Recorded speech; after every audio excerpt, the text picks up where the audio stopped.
Parliament ఎన్నికలకు అన్ని రాజకీయ పార్టీలు ఇప్పటికే సమాయత్తమై ముందుకు పోతున్న పరిస్థితి. ప్రధాన పార్టీలన్నీ ప్రచారంలో ముందుకు సాగుతున్నాయి. భారతీయ జనతా పార్టీ మోడీ చరిష్మాను ముందుకు పెట్టి ప్రజల్లోకి పోతుండగా, రాహుల్ గాంధీ భారత్ జోడో యాత్రతో చైతన్యమైన కాంగ్రెస్ కార్యకర్తలు ఎట్టి పరిస్థితుల్లో పెద్దపల్లి పార్లమెంట్ను కైవసం చేసుకునేందుకు ప్రయత్నాలు సాగిస్తున్నాయి. అయితే మొన్నటి అసెంబ్లీ ఎన్నికల్లో చతికిలబడ్డ భారత రాష్ట్ర సమితికి సంబంధించి కార్యకర్తలను నియోజకవర్గాల వారీగా సమావేశపరిచి ముందుకు సాగుతున్నారు. అయితే రాజకీయ పార్టీలని తమ తమ కార్యాచరణతో ముందుకు పోతుండగా అసలు ఓటర్ల మనోగతం ఎలా ఉంది తెలుసుకునే ప్రయత్నం చేద్దాం. పెద్దపల్లి పార్లమెంట్ ప్రాంత ఓటర్లు ఏమంటున్నారో మా కరెస్పాండెంట్ ఈద మధుకర్ రెడ్డి అందిస్తారు. దేశవ్యాప్తంగా లోక్సభ ఎన్నికల నగారం మోగిన తర్వాత అన్ని ప్రాంతాల్లో అన్ని నియోజకవర్గాల్లో ఎన్నికల హడావుడి మొదలైంది. అయితే కరీంనగర్ ఉమ్మడి జిల్లాకు సంబంధించి పెద్దపల్లి నియోజకవర్గంలో ఇప్పటికే 3 ప్రధాన పార్టీలకు సంబంధించిన అభ్యర్థులను ఖరారు చేయడంతో ఒక్కసారిగా ఎన్నికల వేడి మొదలైంది. అక్కడ ప్రచార హోరు మొదలైంది.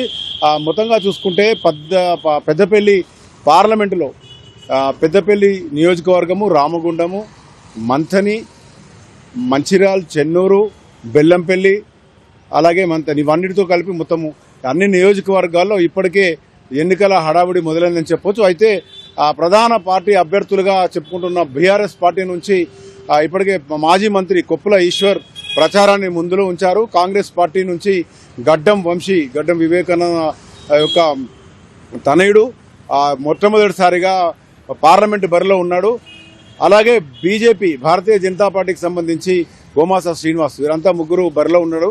అయితే ఎంతో ఉత్కంఠగా ఎంతో ప్రాచుర్యం పొందిన పెద్దపల్లి పార్లమెంటు నియోజకవర్గంలో ఎన్నికల హడావుడి ఎలా ఉంది, ప్రజలు ఏమనుకుంటున్నారు తెలుసుకునే ప్రయత్నం చేద్దాం. జిల్లా వ్యాప్తంగా ఇప్పటికే పెద్దపల్లి జిల్లాలో ఇటు కాంగ్రెస్ మెజార్టీ అసెంబ్లీ స్థానాలు గెలుచుకోవడం కూడా బీఆర్ఎస్ పార్టీకి ఒక రకంగా చెప్పుకుంటే ఈసారి పోటీలో బీఆర్ఎస్ కొంత మేరకు వెనుకంది ఉందని చెప్పొచ్చు. అయితే అలాగే భారతీయ జనతా పార్టీ గత కొద్ది కాలంగా పెద్దపల్లి పార్లమెంటులో స్తబ్దతగా ఉంది. అయితే ఈ రిజర్వేషన్కు సంబంధించి ఎస్సీ రిజర్వేషన్ పార్లమెంటు స్థానానికి సంబంధించి అభ్యర్థులంతా ఖరారు కావడం, ఓటర్లు ఓటు హక్కును వినియోగించుకోవడానికి ఇంకో 2-3 నెలలు ప్రచారంకు ఉన్న సందర్భంగా ఇక్కడ ప్రజలు ఏమనుకుంటారు, ఓటర్ మనోభావాలు ఏందో తెలుసుకునే ప్రయత్నం చేద్దాం. సరే చెప్పండి, పెద్దపల్లి నియోజకవర్గానికి సంబంధించి 3 ప్రధాన పార్టీలు ఇప్పటికే అభ్యర్థులను ఖరారు చేశారు. అయితే ఇటు స్థానికంగా రాష్ట్రంలో చూసుకుంటే కాంగ్రెస్ పార్టీ ఉంది, కేంద్రంలో బీజేపీ ఉంది. అదే పార్లమెంట్ ఎన్నికలు మాత్రం ఎంతో ప్రతిష్టాత్మక తీసుకున్న సందర్భంలో కేంద్రం లెవెల్ ఉంటే బాగుంటుంది అనుకుంటున్నారు. మోడీ గవర్నమెంట్ ఉంటే బెటర్. బికాజ్ ఎందుకంటే స్టేబుల్ గవర్నమెంట్. లాస్ట్ 70 ఏళ్ళ చేయని అభివృద్ధి 10 ఏళ్ళలో చేశారు వీళ్ళు. మెడికల్ గా చూసుకోవచ్చు, రోడ్స్, రైల్వేస్. ఇక్కడ మనం ఎంపీ క్యాండిడేట్ కాకుండా మోడీని చూసి ఓటేయడం చాలా ఉత్తమం. మన స్టేబుల్ గా ఉన్నది. అంటే స్థానికంగా చాలా సమస్యలు ఉంటాయి పార్లమెంట్కి సంబంధించి. ఇవన్నీ కూడా పరిష్కారం కావాలంటే బీఆర్ఎస్ పార్టీ తాము స్థానికంగా కంపల్సరీ గెలవాలనే పరిస్థితి ఉన్నప్పుడు ఏం చేద్దాం? ఇక్కడ 100% గెలవబోయేది సెంట్రల్లో బీజేపీ. సో అదే గవర్నమెంట్ ఇక్కడ ఉంటే మనకు పనులు చేసుకునే అవకాశం ఉంటుంది. వేరే పార్టీ గెలిస్తే అవకాశం ఉండదు. సో అక్కడ సమస్యలైనా ఎన్టీపీసీ లెవెల్ అయినా ఏవైనా మోడీ కేంద్రీకరించి మనకు వర్క్ చేస్తున్నాడు. యూరియా ఫ్యాక్టరీ కూడా తెరిపించింది కూడా మోడీ గవర్నమెంట్. ఇది గుర్తుంచుకోవాలి అందరూ.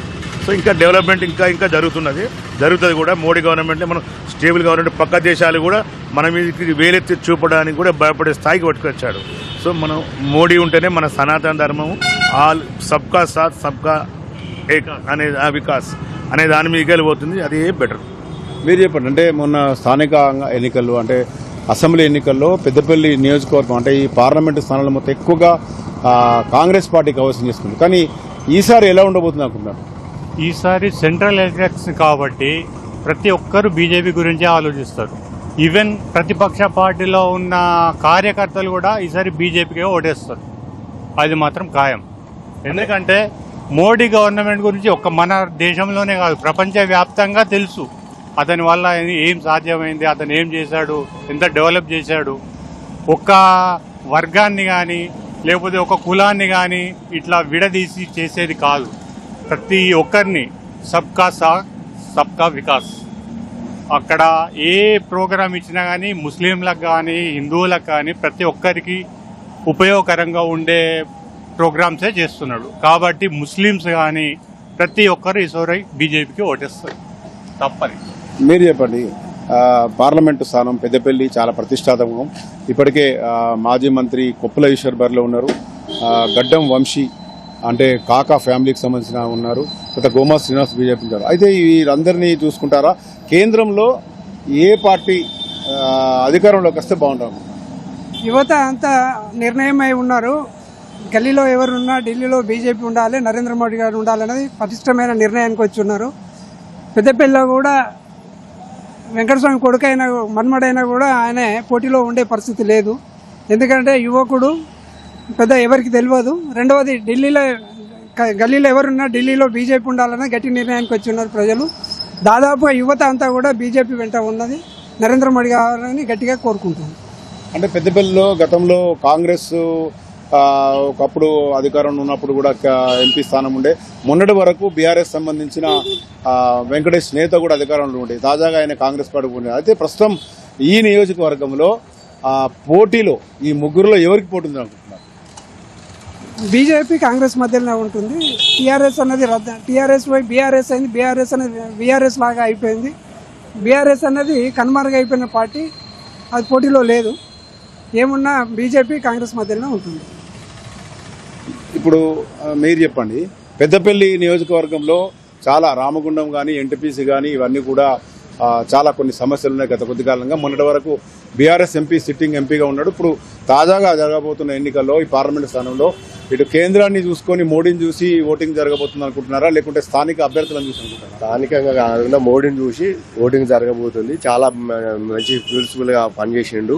దాన్ని బట్టి బీజేపీకే ఓటు వేయాలని చాలా మంది నిర్ణయం తీసుకుంటున్నారు పెద్దపల్లిలో. అంటే పార్లమెంటు స్థానానికి సంబంధించి చాలా అసెంబ్లీ స్థానాలను కూడా మొన్నటి అసెంబ్లీ ఎన్నికల్లో కాంగ్రెస్ కైవసం చేసుకుంది. తర్వాత బీజేపీకి మాత్రం అక్కడ ఏ స్థానం కూడా రాలేదు. మీరు ఎలా అనుకుంటున్నారు? బీజేపీకి రాకపోవడానికి వస్తుంది, ముందు ముందు తరంలో రావడానికి అవకాశాలు ఎక్కువ ఉన్నాయి. దానికి ఇప్పుడు బీజేపీకి అవకాశం ఎక్కువ ఉన్నది పెద్దపల్లిలో. మీరే అనుకుంటున్నారు? పెద్దపల్లి పార్లమెంటును పోల్చుకుంటూ కేంద్రంలో ఎవరు అధికారంలో ఉంటే ఏం జరగబోతుంది? గత 10 సంవత్సరాలు కూడా మోడీ సర్కార్ను చూసాం. ఈసారి కాంగ్రెస్ కూడా దేశవ్యాప్తంగా అధికారంలో రావడానికి వస్తున్న క్రమంలో ఈ నియోజకవర్గంలో ఏం జరగబోతుంది? పెద్దపల్లి నియోజకవర్గంలో పార్లమెంటు స్థాయిలో భారతీయ జనతా పార్టీ అభ్యర్థి గెలుస్తాడు. ఎందుకంటే చాలా మంది ప్రజలు కోరుకునేది ఏంటంటే పెద్దపల్లిలో పార్లమెంటులో సెంట్రల్లో మోడీ గారి ప్రభుత్వం ఉండాలని కోరుకుంటారు. దేశ భద్రత దృష్ట్యా, దేశ అభివృద్ధి దృష్ట్యా భారతీయ జనతా పార్టీకి ఓటేయాలని పెద్దపల్లి పార్లమెంటు సభ్యులు ఓటర్లు అనుకుంటున్నారు. అంటే గతంలో కాంగ్రెస్ కూడా చాలా దాదాపు 100 ఏళ్లు పాలించింది. అప్పటికున్న ఈ 10 ఏళ్ల మోడీ పాలనలో మీరేమనుకుంటున్నారు? అవినీతి నిర్మూలన, రైతు భరోసా, నిరుద్యోగులకు ఉద్యోగ అవకాశాలు, అభివృద్ధి దిశలో నడుస్తుంది కాబట్టి అందరూ భారతీయ జనతా పార్టీ వైపే చూస్తున్నారు. అంటే మీ ప్రాంతానికి సంబంధించి ఇటు ఎన్టీపీసీ, రామగుండం, సింగరేణి మైన్స్ ఇవన్నీ కూడా ఉన్నాయి. బీఆర్ఎస్ కూడా బలంగా ఉందన్న పరిస్థితిలో మీరు ఈ ఒక్కసారి పార్లమెంట్ ఎన్నికల్లో బీజేపీ వైపు మీరంతా ఎందుకు చూస్తున్న పరిస్థితి? దేశ భద్రత దృష్ట్యా బాగా ప్రజలలో బాగా అవగాహన కలిగింది. మోడీ గారు చేస్తున్నటువంటి అభివృద్ధి పనులు చూసి సెంట్రల్లో మాత్రం బీజేపీ ఉండాలని మేము అనుకుంటున్నాం. అంటే రాబోయే ఎన్నికల్లో ఎలా ఉండబోతుంది? రాబోయే ఎన్నికల్లో అంతా వన్ సైడ్ అయ్యే అవకాశాలు ఎక్కువ ఉన్నాయి. దాదాపుగా భారతీయ జనతా పార్టీకి గెలిచే అవకాశాలు ఎక్కువ ఉన్నాయి. మీరు ఇంకా కొంతమందిని మాట్లాడి ప్రయత్నం చేద్దాం. మీరు చెప్పండి, ఈసారి ఇంకో 2 నెలల్లో ఎన్నికలు జరగబోతున్నాయి పార్లమెంట్కి సంబంధించి. దేశమంతా కూడా ఇటు కాంగ్రెస్, బీజేపీతో పాటు స్థానిక పార్టీలు కూడా, మన రాష్ట్రానికి సంబంధించి బీఆర్ఎస్ కూడా పోటీ ఉండబోతుంది. పార్లమెంటు స్థానంగా పెద్దపల్లిలో నియోజకవర్గంలో ఎవరు బలమైన అభ్యర్థి అనుకుంటారు? ఇప్పటికే కాంగ్రెస్ నుంచి, బీజేపీ నుంచి, బీఆర్ఎస్ నుంచి అభ్యర్థులు కూడా ఖరారు కావడం జరిగింది. కేంద్రంలో ఏ సర్కారు ఉంటే మంచిది? కేంద్రంలో ఇప్పటి వరకు అయితే మనం బీజేపీ గవర్నమెంట్ అనేది చాలా బలంగా ఉన్నది.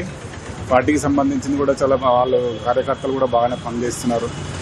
అందరి కోరిక కూడా బీజేపీ సెంట్రల్లో బీజేపీ రావాలనేది వాళ్ళు కంపల్సరీ అందరికీ ఉన్నది. మనసులో కూడా కంపల్సరీ వస్తుందని కూడా ఆశిస్తున్నాం సార్.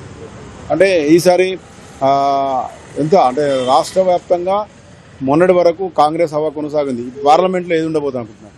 పార్లమెంట్లో అయితే బీజేపీ రావాలి సార్. బీజేపీ ఫుల్ మెజార్టీతో వస్తుందని మన స్టేట్లో కూడా బీజేపీ వస్తుందని గ్యారంటీ ఉంది సార్. అంతా వాళ్ళు ప్రజలు ఇది మొత్తంగా చూసుకుంటే పెద్దపల్లి నియోజకవర్గ ఓటర్లు మొత్తం కూడా ఒకవైపు స్థానిక పార్టీలకు సపోర్ట్ చేస్తున్నప్పుడు కూడా పార్లమెంట్ ఎన్నికలకు వచ్చేసరికి చాలామంది చెప్తున్న పరిస్థితి మనం చూసాం. దేశ భద్రతకు సంబంధించి, రైతు భద్రతకు సంబంధించి వాళ్ళు ఆలోచిస్తున్న క్రమం కనబడుతోంది.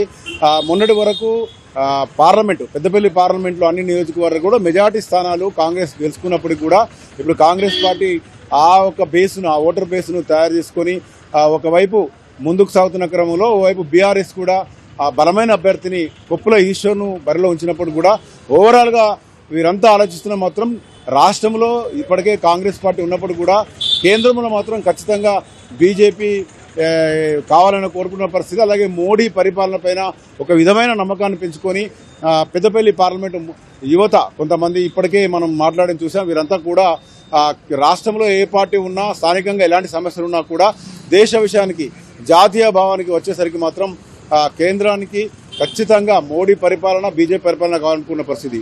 ఇది ఇక్కడ ఉన్న తాజా పరిస్థితి. కెమెరా పర్సన్ మైదర్తో మధుకర్ రెడ్డి, పూరా లోకల్ న్యూస్, కరీంనగర్, పెద్దపల్లి నియోజకవర్గం నుంచి.